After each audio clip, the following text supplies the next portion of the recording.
খেলোয়াড় থাকা অবস্থায় কোনো রাজনৈতিক দলের সদস্য না হওয়ার জন্য আহ্বান জানিয়েছেন প্রধানমন্ত্রী তারেক রহমান। তিনি বলেন, পেশাদার খেলোয়াড়রা কোনো দল বা গোষ্ঠীর প্রতিনিধি নয়, তারা দেশের প্রতিনিধিত্ব করবে তাদের ক্রীড়া নৈপুণ্যের মাধ্যমে। আজ যুব ও ক্রীড়া মন্ত্রণালয় আয়োজিত ক্রীড়া ভাতা প্রদান কার্যক্রমের উদ্বোধন এবং আন্তর্জাতিক প্রতিযোগিতায় পদকপ্রাপ্ত খেলোয়াড়দের ক্রীড়া কার্ড ও পুরস্কার প্রদান অনুষ্ঠানে তিনি এসব কথা বলেন। প্রথমবারের মতো জাতীয় পর্যায়ের ক্রীড়াবিদদের সরকারি বেতন কাঠামোর আওতায় এনেছে সরকার। এছাড়া এবার ক্রীড়া প্রতিভা খুঁজে বের করতে আগামী 30 এপ্রিল থেকে দেশব্যাপী নতুন করে স্পোর্টস আয়োজন করা হবে বলেও জানান প্রধানমন্ত্রী। আপনাদের সকলের প্রতি আমার একান্ত আহ্বান, একান্ত অনুরোধ,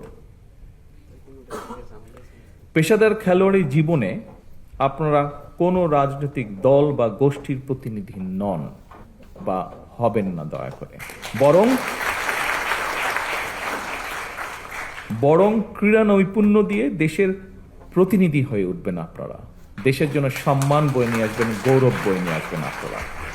দেশে বিদেশে বিজয় মালা বরণ করে বিশ্বে ক্রীড়া জগতে বাংলাদেশকে উচ্চতর মর্যাদার আসনে আপনারা প্রতিষ্ঠিত করবেন ইনশাআল্লাহ।